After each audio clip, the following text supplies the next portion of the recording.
l'agence de l'eau du nord de la France, l'agence de l'eau Artois-Picardie a été créée, il y avait vraiment urgence à ce que tous ces gens-là se retrouvent ensemble parce qu'on était pour certains problèmes dans une situation de crise. Il y avait une crise des ressources en eau parce que certaines nappes d'eau souterraines étaient surexploitées. Il y avait aussi une crise pour l'assainissement. Beaucoup d'habitations n'étaient pas raccordées à l'égout. Et donc, pour gérer et prendre en main tous ces problèmes, réunir tous ces acteurs était capital.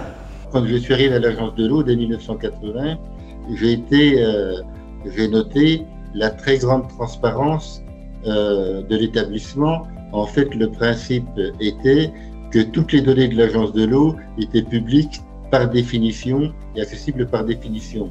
Et je crois que cet élément de transparence, l'élément également de gestion financière prudente et avisée, que ces éléments sont importants.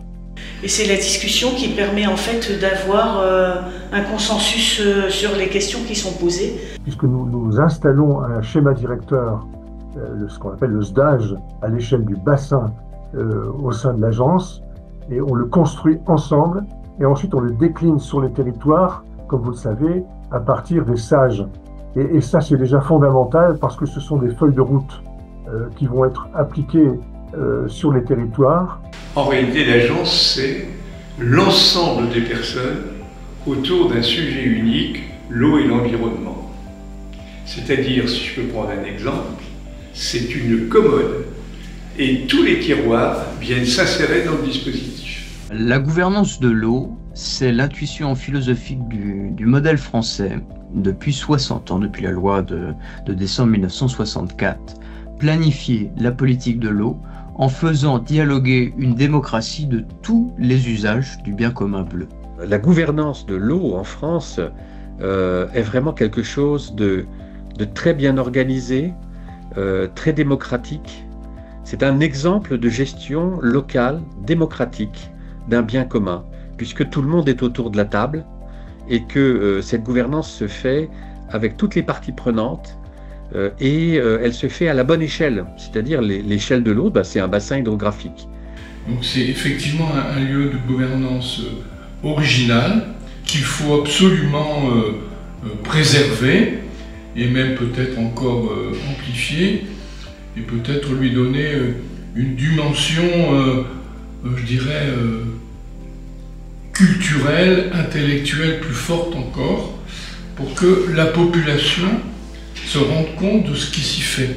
La pluralité de ces opinions au moment des décisions est extrêmement importante parce qu'elle permet de donner du sens vraiment précis aux décisions qui sont prises. Le travail remonte du terrain et par ce système de va-et-vient et derrière d'actions concrètes nous permettent déjà d'être coordonnés et ensuite d'avoir une action efficace, partagée, qui permettent, je pense, d'être assez pragmatique. Le fait d'être un levier à la fois de dialogue, de démarche volontariste pour conserver et sauvegarder les ressources en eau, la question des espaces humides ou les zones humides et aussi l'intérêt pour la biodiversité, notamment aquatique, c'est un fort levier en plus des moyens financiers pour pouvoir au moins appliquer cette démarche et faire évoluer.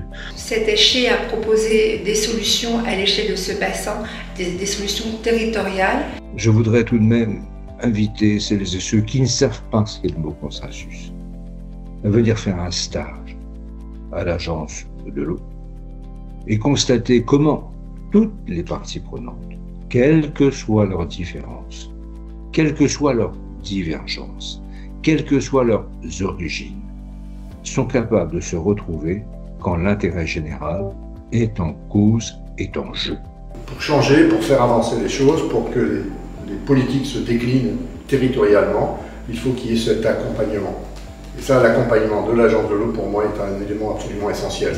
La typologie de l'agence de l'eau, ça apporte une capacité, une de travailler ensemble et surtout de mettre autour d'une même table les sensibilités différentes entre des élus, des industriels, des agriculteurs, des associations avec des visions, des enjeux de territoire, de préservation de la qualité de l'eau qui sont éminemment différents. L'intérêt supplémentaire pour le nôtre, c'est que notre bassin couvre 3 pays.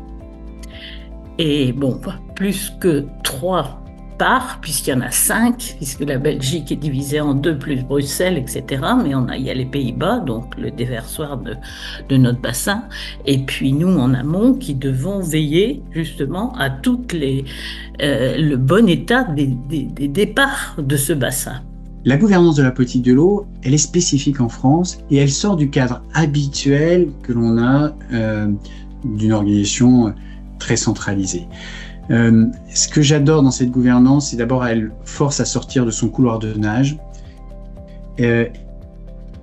Prenante est obligée d'écouter et de comprendre les enjeux des autres et de partager ces enjeux. Et je vois tous les jours que quand on est capable de se mettre autour d'une table, de comprendre les problématiques de chacun, on a déjà fait 80% du travail.